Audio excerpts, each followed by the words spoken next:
Hello, it's Mike Levin, leaving the 5030 Broadway office today. I spun by December 26, 2014.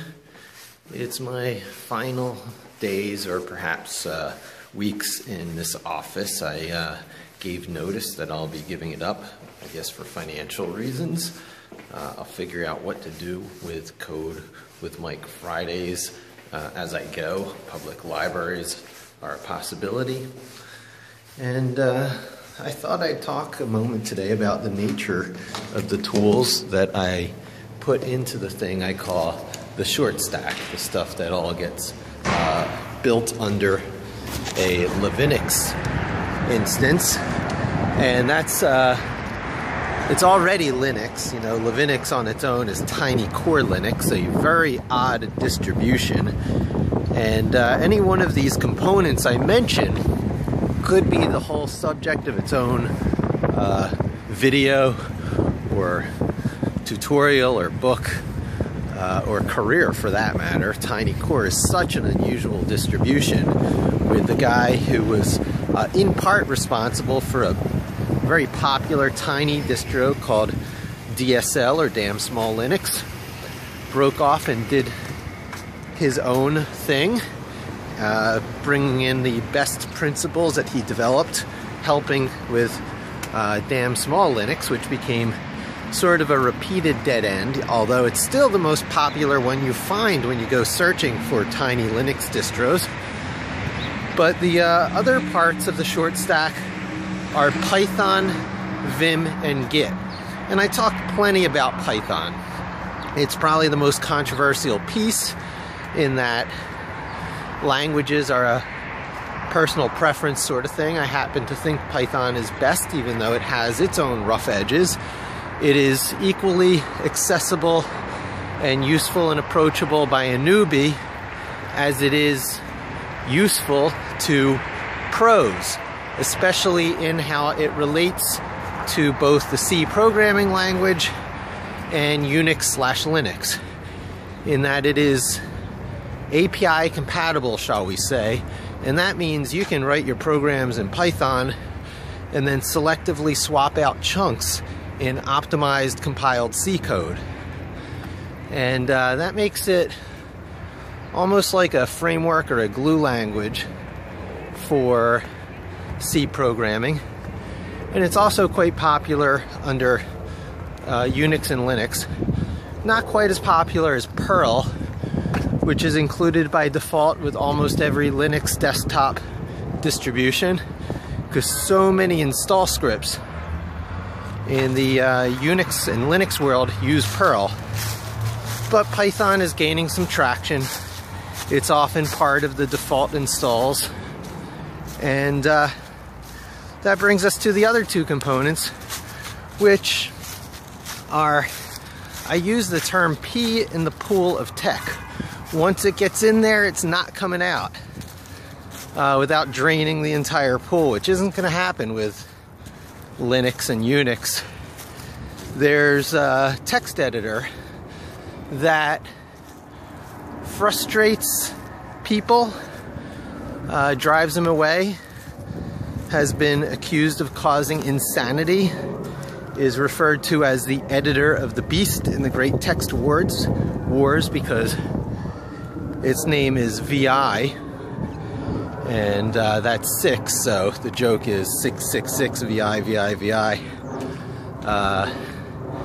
But it's incredibly powerful, and it's included by default on nearly every Linux and Unix distribution. So no matter where you sit down, you can start editing text files. People would say, well, you can use Pico or Nano. Well, the truth is those aren't powerful enough to be full development platforms for the rest of your life, whereas VI, or in particular VIM, the improved version of VI, made by an old Amiga person, so it's got a special place in my heart, and I feel it's very appropriate that it's rising to become the new text editor nearly standard. It's not really a standard. VI is a standard because it's included in something called posix, the Portable Operating System standard. Linux itself typically is not POSIX compliant, but nonetheless, anything that gets chosen as part of the POSIX standard becomes everywhere. Ubiquitous, I guess is the term. And a lot of hardcore VI users who don't like Vim use something called NVI or not VI, following the silly naming conventions of GNU, the command set for many popular Linuxes that stands for GNU is not Unix, in a self-referential recursive acronym. Real geek humor. Richard Stallman. Anyway, the last component of the short stack is Git. And I myself started out on something called Mercurial for code revision control, and it's command compatible with Git. And again, it's one of these things where if you Google it, especially in YouTube, you'll find jokes about how Linus Torvalds, the creator of Git, is deliberately trying to drive people insane. But once again, like VI and Vim, it is just such a fundamental piece of the internet that it's very powerful, and after you learn how to use it, you'll find that you can't live without it, and it's the path to many things, from keeping your code safe to collaborating with other people, to having an undo history of your project back to the very beginning. And I bring all these points up because people have a hard time, particularly with Vim and Git, and they approach these things and then they back off, figuring it would drive them insane. They'd lose their sanity trying to master this short stuff stack.